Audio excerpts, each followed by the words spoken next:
Kidlat News Updates.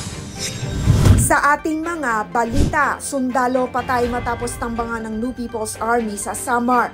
Kaso laban sa dating pulis at driver sa Camilon case, ibinasura ng prosecutor's office.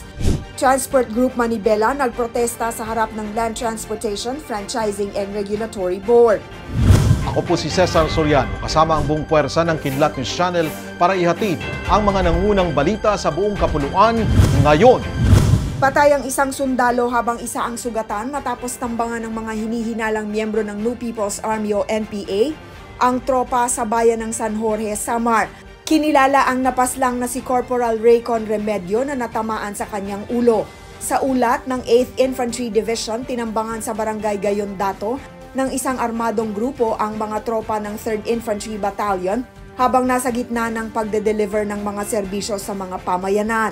Nauwi ito sa isang bakbakan na umabot ng 45 minuto.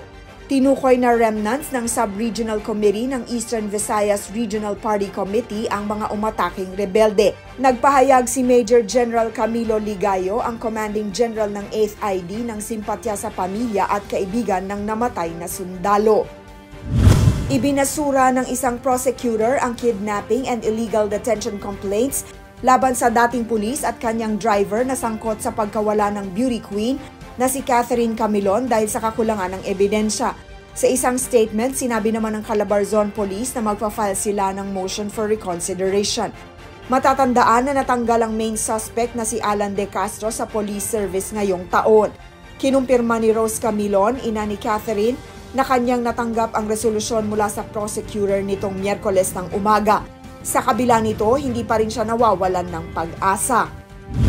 Nagtipon-tipon ang mga miyembro ng Transport Group Manibela sa harap ng opisina ng Land Transportation Franchising and Regulatory Board o LTFRB sa Quezon City bilang protesta sa panghuhuli ng mga otoridad sa unconsolidated jeepneys.